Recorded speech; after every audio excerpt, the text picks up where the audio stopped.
नमस्कार लाडक्या बहिणींनो, तुमच्यासाठी अत्यंत महत्त्वाची अपडेट जी आहे मी घेऊन आलो आहे।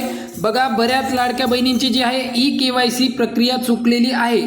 जर ई-केवायसी प्रक्रिया चुकली, त्यामध्ये काही गडबड झाला तर मात्र एका चुकीमुळे तुमच्या 1500 रुपयांचा जो लाभ असतो तो जो आहे बंद होऊ शकतो। ठीक आहे, इथून पुढे जे आता नोव्हेंबर डिसेंबर पासून रेग्युलर कन्सिस्टंट हप्ते जे येणार आहेत आपल्याला, तो लाभ मात्र बंद होऊ शकतो। बघा, बऱ्याच लाडक्या बहिणींनी काय कमेंट केली होत्या की सर आमची ई-केवायसी चुकलेली आहे, आम्हाला सुरुवातीला समजलं नाही, आमचं कन्फ्युजन झालं होतं आणि त्यामुळे जे आहे आमचे जे ई-केवायसी मध्ये विचारलेले प्रश्न आहेत त्या प्रश्नांची उत्तरे चुकली आहेत, होयच्या ऐवजी नाही झालेलं आहे, तर मग आमचा लाभ थांबेल का? आता काय होणार पुढे? जर चुकलं असेल तर दुरुस्ती कशी करावी, हे मग त्यांचे प्रश्न होते। त्यासाठी हा व्हिडिओ जो आहे बनवण्यात येत आहे, त्यामुळे व्हिडिओ शेवटपर्यंत नक्की बघा। आजच्या व्हिडिओमध्ये आपण काय काय बघणार आहोत, ई-केवायसी चुकली तर काय करायचं, दुसरं ई-केवायसी मधील सर्व प्रश्नांची उत्तरे जी आहेत मी तुम्हाला देणार आहे। पुढे बघा, ई-केवायसी करून सुद्धा 1500 रुपये थांबू शकतात। हो, काही जणांनी ई-केवायसी जरी केली समजा, तरी पण त्यांचे 1500 रुपये जे आहेत ते थांबू शकतात। मग अशा कोणत्या लाडक्या बहिणी आहेत ते देखील मी या व्हिडिओमध्ये सविस्तर कव्हर करणार आहे, त्यामुळे व्हिडिओ जो आहे शेवटपर्यंत नक्की बघा।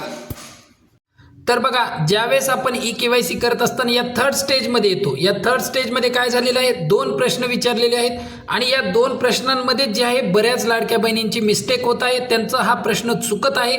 बघा, हा प्रश्न जो आहे फार किचकट विचारलेला आहे, थोडासा जो आहे घुमून फिरून प्रश्न विचारल्यामुळे लाडक्या बहिणींना जे आहे कन्फ्युजन होत आहे। तर बघा, पहिला प्रश्न मी तुम्हाला अतिशय सोपा करून सांगतो। पहिल्या प्रश्नामध्ये त्यांनी सरळ असं सांगितलेलं आहे, असं म्हणाले आहेत की तुमच्या घरात कोणीही सरकारी कर्मचारी नाही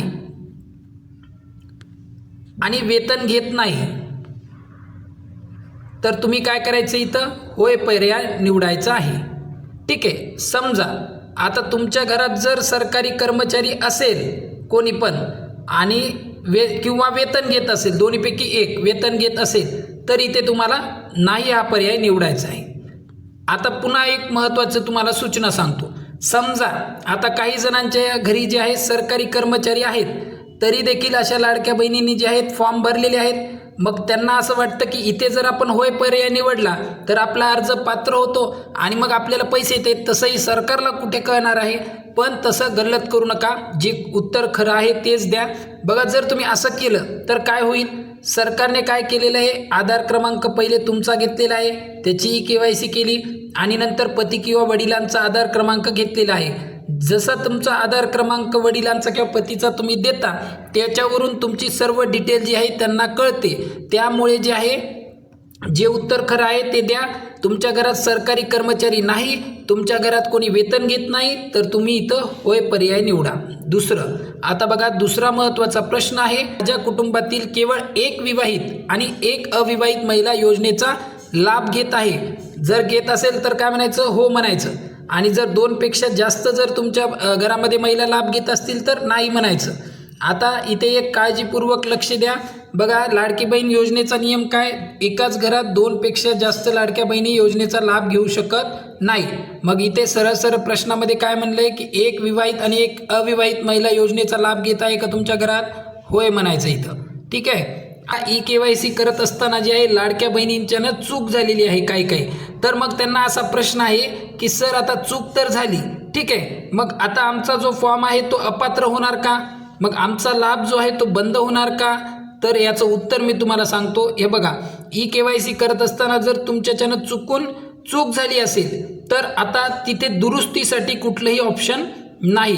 मग अशा परिस्थितीत काय होईल, तर बघा, अशा परिस्थितीत काय की तुम्ही पहिले तर तुमचा आधार क्रमांक दिला होता आणि तुमच्या वडिलांचा आधार क्रमांक दिला होता, ठीक आहे, वडिलांचा एक आधार क्रमांक दिला होता। मग आता ज्यावेळेस सिस्टमकडे हा डेटा जातो, बघा आता सिस्टमच हे जे आहे व्हेरीफाय करणार आहे।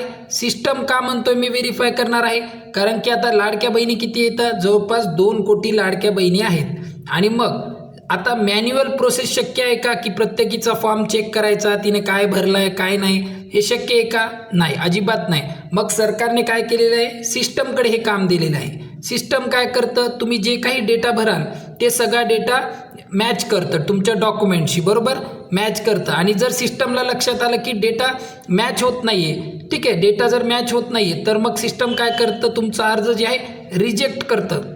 ठीक आहे, आता इथे काय पर्याय होऊ शकतो, समजा आता चूक तर झालेली आहे पण तुमचं जे आहे खरंच तुम्ही लाभार्थी होता पण गलतीनं जे आहे EKYC मध्ये चूक झाली.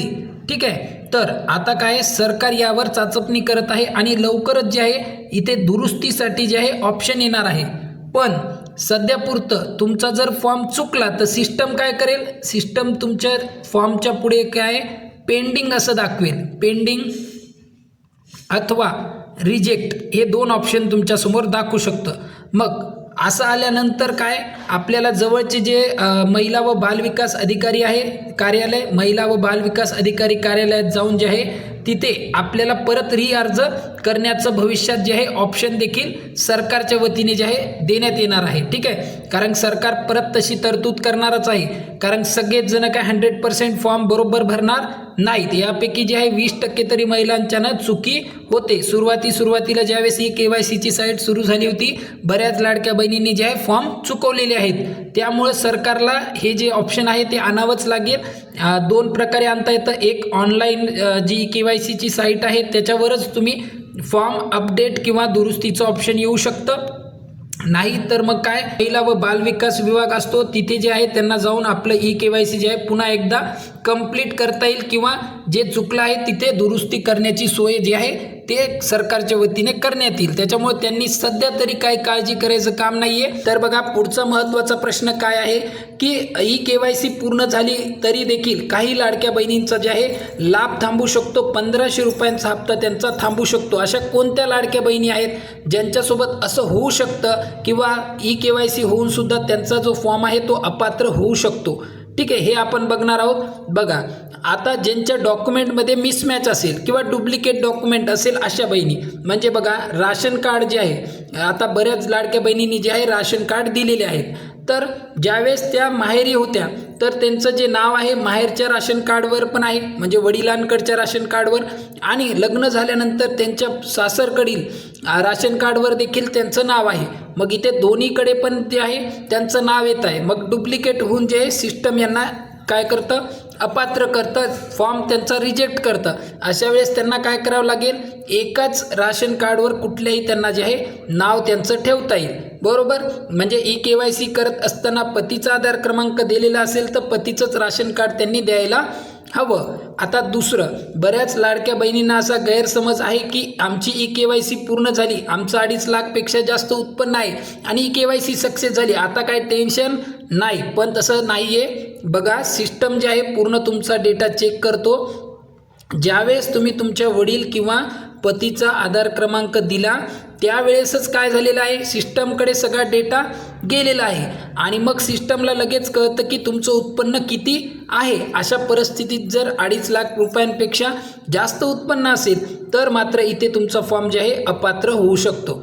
आता सगळ्यात महत्त्वाची एक गोष्ट लक्षात घ्या की EKYC प्रोसेस सरकारने का चालू केलेली आहे, तर मॅन्युअली जे आहे 2.5 कोटी जे आहेत त्या लाडक्या बहिणी लाभ घेत आहेत आणि यांचं मॅन्युअली जाऊन तपासणी करणं शक्य नाही. मग EKYC प्रोसेस चालू करून सिस्टमद्वारे सरकारने जे आहे हे सगळं प्रोसेस पार पाडतोय.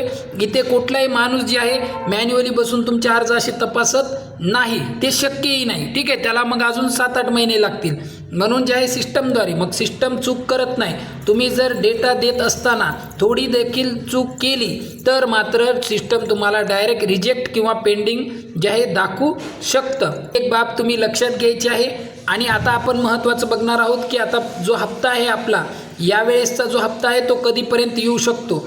तर बघा लाडक्या बहिणींनो, जो सप्टेंबरचा हप्ता आहे आपला, ऑक्टोबर महिना तर सुरू झालेला आहे पण अजूनपर्यंत सरकारच्या वतीने कुठलीही अपडेट जी आहे आलेली नाही. पण अनेक लाडक्या बहिणींच्या अशी अपेक्षा आहे की दिवाळीच्या अगोदर, दिवाळी सणाच्या अगोदर जो आहे हा हप्ता यावा. पण त्यासाठी काय GR यावा लागतो आणि तो GR अजूनपर्यंत सरकारच्या वतीने आलेला नाही.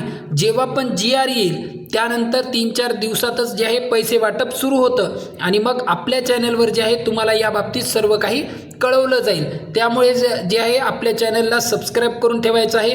आणि आज व्हिडिओमध्ये देण्यात आलेली जर माहिती तुम्हाला आवडली असेल तर व्हिडिओला लाईक करायचं आहे आणि चॅनलला सबस्क्राईब करून ठेवायचं आहे. आता भेटूया आपण पुढच्या व्हिडिओमध्ये.